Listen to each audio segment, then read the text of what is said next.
Hi, welcome back.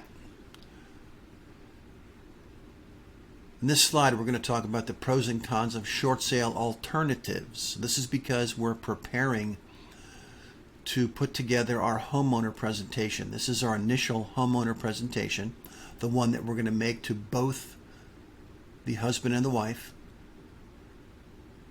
regarding their ownership of the subject property. So in order to prepare that presentation properly, we're going to have to learn and discuss what alternatives there are to short sales. The first alternative we're going to talk about today is a loan modification. So a loan modification comes into play when the borrower has a financial crisis that is viewed or deemed to be temporary. Loss of employment is a temporary financial setback. An injury or an illness is a temporary financial setback. The banks are set up to take care of those situations via a loan modification. If the homeowner asks, the bank will generally go along with the loan modification if it'll keep the house in the name of the borrower, and the borrower can then make the payments. So this is now not a non-performing asset. In other words, the asset starts to make payments, everybody's good, the borrower gets to stay, the bank gets their money, everything is cool. But as you can tell throughout this training, I've been explaining that loan modifications are mostly for homeowners who are in a temporary bad situation. They're not for homeowners that are upside down. They're not for homeowners that owe more on their house than it's worth. Modifying the loan is only going to work if they're upside down, if the bank reduces the principal that's owed to where it's equal to the value of the property. This is not going to happen in the main capital markets. The only time this happens, and it's possible, is when a private investor owns that mortgage and they recognize the value and the ease of being able to write down the principal balance to the value. I teach a course on default mortgage investment, and this is one of the principal aspects of it. And what that is understanding your borrower's problem and coming up with the simplest remedy. And I think you would agree, if the property's worth $200,000 and the loan amount is $300,000, just reduce the principal balance to $200,000 and get that borrower paying again.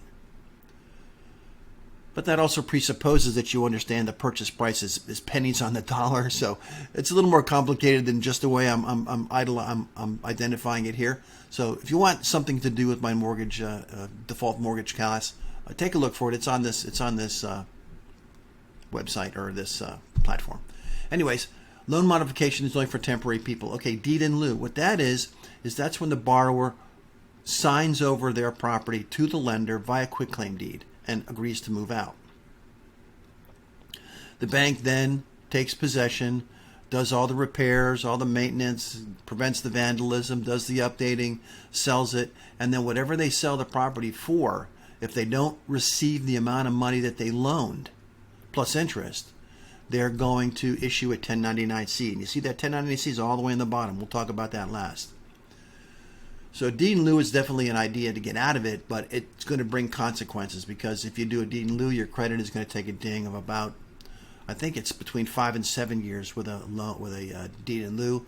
I'm going to jump back to loan modification. Your credit ding is only going to be 2 years with a loan modification, which is not that bad. With a foreclosure, your credit ding is going to be 7, and that's going to be the most damaging to your credit. On top of that, if the bank has to foreclose, if they don't receive the entire amount of money that they loaned you back as a result of the foreclosure sale or the resulting REO, they also are going to issue a 1099-C. And that's a nasty document, and we'll talk about that here in just a moment. The final alternative to short sale is bankruptcy. The bankruptcy is only temporary. It's only going to take the pressure off of the borrower temporarily unless you can successfully file a Chapter 13 plan, which is reorganization, that's going to cost you a lot of money. So I don't see someone that's in foreclosure can't and unable to make their payments be able to afford a Chapter 13 bankruptcy filing.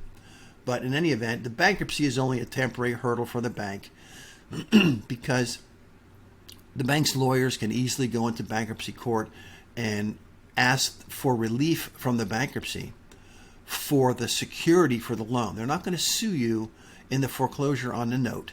And if you file bankruptcy, there's a chance that 1099-C won't be able to be issued if you complete your bankruptcy. But the bankruptcy is just a hurdle for the bank, and they'll get the house out of bankruptcy probably within 30 days, 60 days on the outside, and they'll continue with the lawsuit, and they'll just keep moving until they ultimately foreclose you out.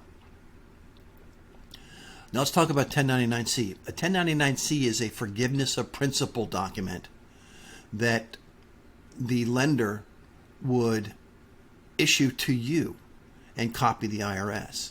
So whatever principal is forgiven by the bank, let's say the property is worth 70 and it sells at the foreclosure sale for 50, there's a very good chance that you're going to receive a 1099-C for the $20,000 principal forgiveness because the bank didn't get it back, and now you're going to have to pay tax on it as if it was ordinary income. So again, these are the alternatives to short sales, and you can see that there's not a lot of real good options for someone when they get in this situation. But you're going to be asked about it during your presentation, and it's a good idea that you become familiar with all of these alternatives and some of the effects of the alternatives. Okay, that's it for this slide. I'll see you on the next one.